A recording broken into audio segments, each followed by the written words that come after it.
important thing for us is that there is a strong sentiment in Pakistan that peace and prosperity and security of Iran is something which is extremely important for Pakistan and for the region. And we have very strong reason to believe that Iran is also motivated by the same sentiment that exists in Pakistan. We need to put on fast track all those agreements and understandings that we have reached to address our common challenge related to terrorism in deterrent spirit. पाक Iran ताल्लुकात बहाल, तिजारत के फ़रोग़ के लिए border फौरी खोलने का फैसला। पाकिस्तान और ईरान आला सतह का कमीशन कायम करेंगे। दहशत गर्दी से मुतालिक एक दूसरे के खदशात दूर किए जाएंगे। पाक ईरान वज़राए ख़ारिजा मुलाकात में अहम फैसले। मुश्तरका प्रेस ब्रीफिंग में निगरान वज़ीर ख़ारिजा जलील अब्बास जिलानी बोले, रियासत की खुद मुख्तारी और एहतराम ज़रूरी है। दहशत गर्दी दोनों ममालिक का मुश्तरका मसला है। ईरान के साथ जो गलत फहमी थी उस पर काबू पा लिया गया है। ईरानी वज़ीर ख़ारिजा हुसैन अमीर कहते हैं, ईरान पाकिस्तान की सलामती और खुद मुख्तारी का एहतराम करता है। माजी में दोनों ममालिक के दरमियान कभी इलाकाई तनाज़ा नहीं रहा। पाकिस्तान और ईरान के दरमियान दहशत गर्दों को मौका नहीं देंगे।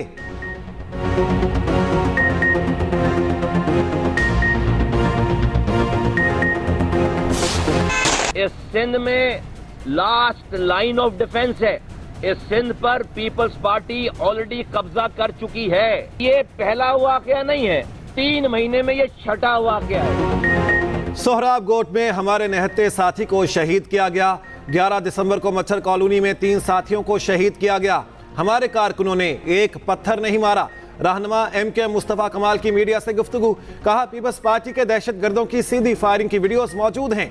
ये सारी कार्रवाई डॉक्टर आसिम के कहने पर हुई। हमने कराची में रॉ से लड़ाई की और उसे खत्म किया। सिंध पर पीपल्स पार्टी कब्जा कर चुकी है। MKM ही आखिरी दिफाई लकीर है।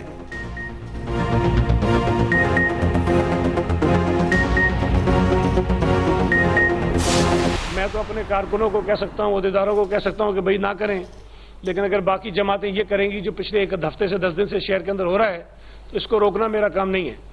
हमने तो मुतालबा किया है इलेक्शन कमीशन से, हमने मुतालबा किया है हुकूमत से, हमने मुतालबा किया है लॉ इन्फोर्समेंट एजेंसी से कि खुदा के लिए जो लोग कर रहे हैं उनके खिलाफ कार्रवाई करें, उनके खिलाफ एक्शन लें।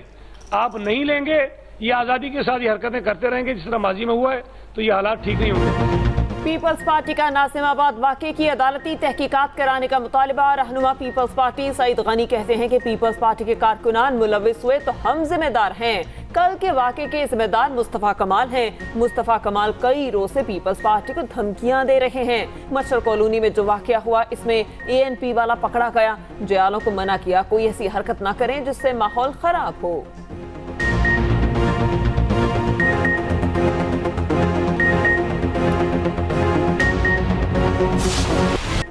कराची 3 तलवार पर पुलिस और PTI कारकुनों में तसादुम का मुकदमा दर्ज। दहशतगर्दी, हंगामा आराई, तोड़ फोड़, इक़दाम कत्ल और दीगर दफात शामिल। सरकार की मुद्दत में दर्ज मुकदमे के मुताबिक 131 से जायद अफराद ने सोशल मीडिया पर लोगों को उकसाया। शहर के मुख्तलिफ इलाकों से कारकुन रैलियों की शक्ल में 3 तलवार पर जमा हुए। PTI कारकुनान के एहतजाज के बाइस 3 तलवार के अतराफ ट्रैफिक जैम हुआ। मौके पर मौजूद पुलिस अफसरान और एहलकारों ने कारकुनान को समझाया। कारकुनान ने मुंतशिर होने की बजाय पुलिस पर हमला कर दिया।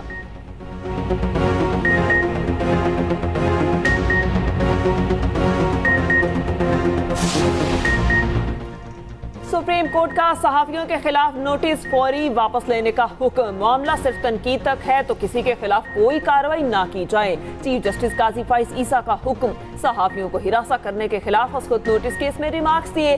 गालम गलोच गलत है लेकिन तनकीद पर मुमानत नहीं। किसी भी सहाफी या शहरी को तनकीद से नहीं रोक सकते। सुप्रीम कोर्ट पर तनकीद पर कोई मुकदमा नहीं होगा। हमें सच बोलना चाहिए। हमसे गलती हुई तो उंगली उठाएं। हम कब तक माजी की गलतियों को दोहराते रहेंगे? जिंदा कौमें अपनी गलती तस्लीम करती हैं। यहाँ मिट्टी पाओ निजाम चल रहा है। जब तक किसी को काबिल एहतसाब नहीं ठहराएंगे ऐसा होता ही रहेगा। केस की मजीद समाअत कल तक मुलतवी।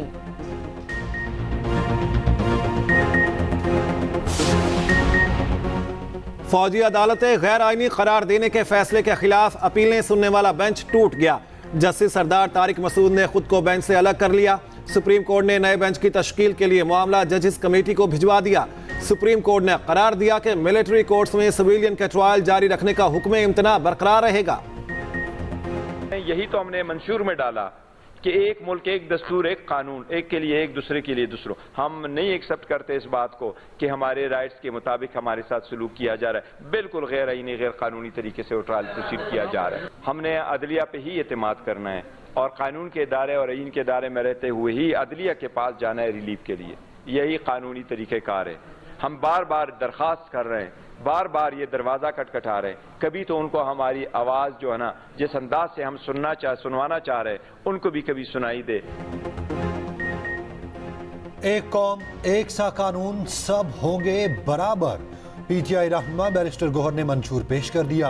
प्रेस कॉन्फ्रेंस में बोले, वजीर आजम को बराह रास्त आवाम से मुंतखब कराया जाएगा। असेंबली की मुद्दत 4 साल, सेनेट की 5 साल करेंगे।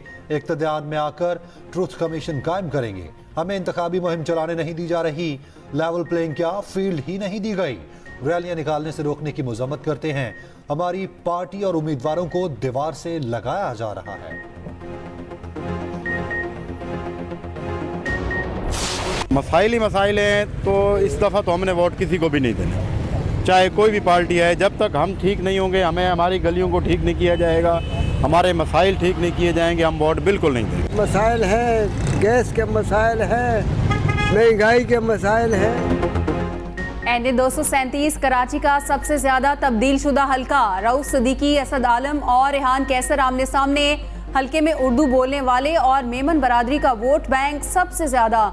टूटी सड़कें, बिजली गैस की लोड शेडिंग, नाकिस सीवरेज, बुनियादी मसाइल। 4,13,000 वोटर्स अपने नुमाइंदे का फैसला करेंगे।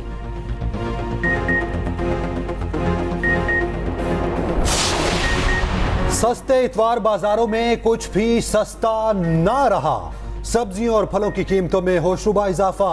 महंगाई की लहर में गिरा फरोश भी पूरा हिस्सा डालने लगे। प्याज 200 रुपए और टमाटर 100 रुपए फी किलो फरोख्त होने लगा। लहसुन 510 की बजाय 700 रुपए तक पहुंच गया। अदरक 500, भिंडी 450 से तजावुज कर गई। फल सरकारी कीमत से 50% ऊपर फरोख्त होने लगे। बांग्लादेशी अवाम ने मुल्क में भारतीय मुदाखलत मुस्तरद कर दी। बांग्लादेश में हिंदुस्तान के खिलाफ मुहिम इंडिया आउट ने जोर पकड़ लिया। भारतीय मसनूआत का बायकॉट, तजारती ताल्लुकात भी मुतासिर। बंगाली अवाम हालिया इलेक्शन में हसीना वाजिद की जीत को भी भारतीय मुदाखलत समझने हैं।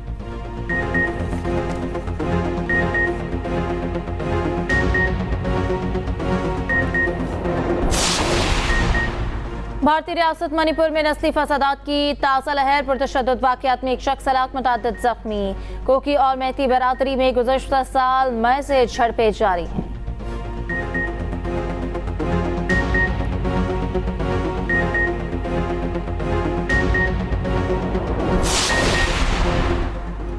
बांग्लादेशी अदालत ने नोबेल इनाम याफ्ता डॉक्टर यूनुस को रिहा कर दिया। 83 साला माहिर माशियात को लेबर कानून के खिलाफ वर्जी पर 6 माह कैद की सजा सुनाई गई थी। माहौलियाती और माशी पॉलिसियों को अमली जामा पहना कर रहूंगा। रिहाई के बाद डॉक्टर यूनुस की गुफ्तगू।